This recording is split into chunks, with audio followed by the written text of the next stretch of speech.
maintenant, qu'est-ce que vous reconnaîtriez comme des forces qui sont liées à votre âge, que vous n'aviez pas avant, que vous voyez que vous avez maintenant? C'est-à-dire, ce que j'ai maintenant, j'avais un peu avant, mais ça a été changé par l'expérience de la vie. Alors, on reconnaît chez moi, mettons, un sens de l'humour.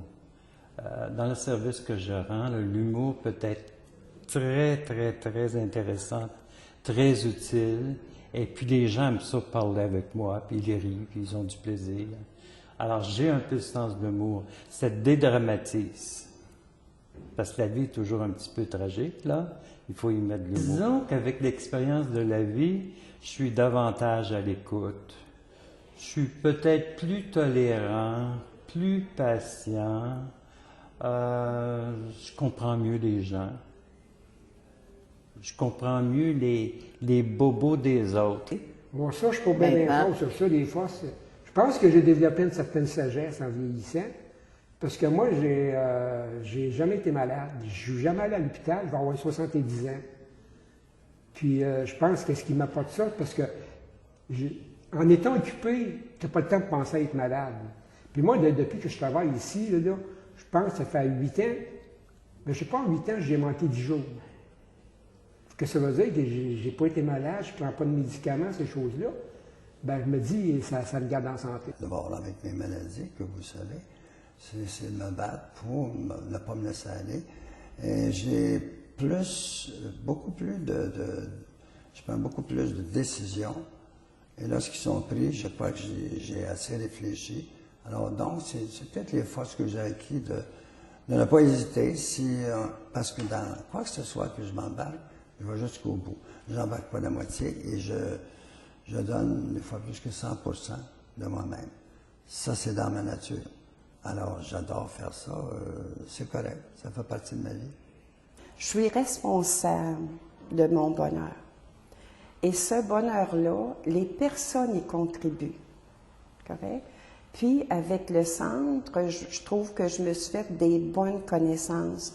Des amis aussi, tu sais, en tout cas, je pensais jamais que j'étais pour me trouver ici, en faisant du bénévolat, des amis qui m'accompagnent présentement.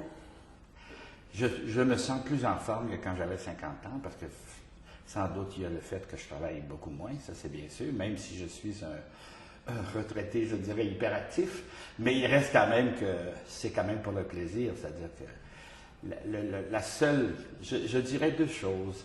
La retraite, moi, je n'ai pas vu dans la vie le temps, dans ma vie active, je n'ai pas vu le temps passer. La retraite permet de dire, ah oui, là, je vois le temps passer. Après ça, depuis que j'ai déjà dit ça, j'ai commencé à me réimpliquer, puis là, finalement, je suis aussi occupé que quand je travaillais, sauf que la seule différence, c'est que si je décide de ne pas y aller le matin, jouer à quelque ci ou à quelque ça, ou aller au musée, je peux ne pas y aller. D'abord, moi, quand j'ai eu 50 ans, aujourd'hui, j'en ai 65. J'ai dit, à partir d'aujourd'hui, je n'ai plus rien à prouver à personne. Ça a été ma devise à 50 ans. J'ai dit non. Aujourd'hui, là, je vis pas juste pour moi, mais je pense à moi, puis je me respecte aujourd'hui. Parce que j'ai appris ça avec le temps aussi, là, à me respecter. Ça n'a pas toujours été facile, mais j'ai appris ça. Puis j'ai appris à respecter les autres aussi, c'est sûr, mais c'est ça, là, aujourd'hui, que je reconnais, là, tu sais, que mon âge, en tout cas, là, les qualités, les forces de mon âge, c'est un petit peu ça, là, finalement. J'ai appris à me connaître, d'abord, puis à me respecter avec ce que j'avais, puis ben, ce que j'ai pas, ben, j'essaye d'acquérir un petit peu à tous les jours, là, de continuer à grandir, mais... Alors, ça me donne que des fois, je comprends plus facilement les gens, certaines choses. C'est beaucoup de maturité, je dirais. Et puis, j'ai la facilité de la parole. Alors, c'est comme une clé là, qui déborde tout partout. Là. Tu peux parler avec n'importe qui, puis de n'importe quel sujet.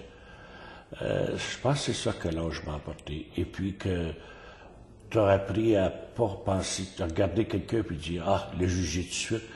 Tu n'apprends plus à juger. Là. Tu laisses la personne se donner libre, puis là, tu dis, OK, je l'aime pas. Mais tu ne juges pas, parce que des fois, tu as tendance à juger par la manière qu'elle est habillée ou quoi que ce soit. Puis là, j'essaie d'éviter ça. Moi, j'essaie, je réussis assez bien. Mais c'est ça, il faut éviter ça. Puis tu t'aperçois des fois que même la personne qui a de l'air mal habillée, puis tu t'aperçois, ben, faut que tu bon Dieu, elle est intelligente, cette personne-là, puis elle est intéressante. C'est quoi les forces que vous reconnaissez à votre âge, vous maintenant, dans le monde dans lequel on vit, dans la société dans laquelle on vit, avoir 83 ans? C'est quoi vos forces? Oh, je la connais, ma force.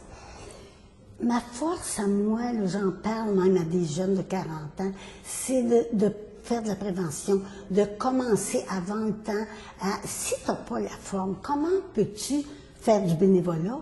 Comment peux-tu t'en dire à qui ici puis être avec les gens? Sauf qu'on vit peut-être plus dans le moment présent. On sait que la fin s'en vient, qu'il nous reste peu de temps. Alors, on essaie de vivre le moment présent. On essaie aussi de réaliser peut-être des rêves qu'on n'avait pas pu réaliser parce que la vie nous a menés par le bout du nez. C'est peut-être ça, je pense, la force de l'âge. C'est ça qui est le fun dans la vie, surtout à notre âge, c'est qu'il faut toujours apprendre quelque chose à chaque jour. C'est comme il faut, je sais pas moi, toujours avoir des rêves en avant de soi. Toujours avoir quelque chose à regarder. Comme ça, tu n'as pas de raison de mourir, fait que tu ne crèveras pas tout de suite. On va attendre un peu. C'est une bonne pensée, bien zen. Mais ça nous apprend, et c'est une des forces de l'âge, le sens de la réalité. C'est-à-dire que oui, la vie est difficile, mais oui, on a des forces pour la continuer. Et oui, il faut connaître nos faiblesses, mais ces vulnérabilités-là peuvent aussi nous servir dans notre cheminement. De l'énergie, il nous en reste, et la vulnérabilité, c'est de la sensibilité, c'est pas de la faiblesse. Donc, la vie est difficile, mais la vie vaut la peine d'être continuée avec ses réalités, avec ses limites. Puis de connaître ses limites, ça nous aide aussi à faire des choses dont on est capable, d'être à la hauteur des choses qu'on fait. Alors voilà, je peux dire que ce sont ces forces-là que j'ai apprises et que je retiens pour le reste de la route.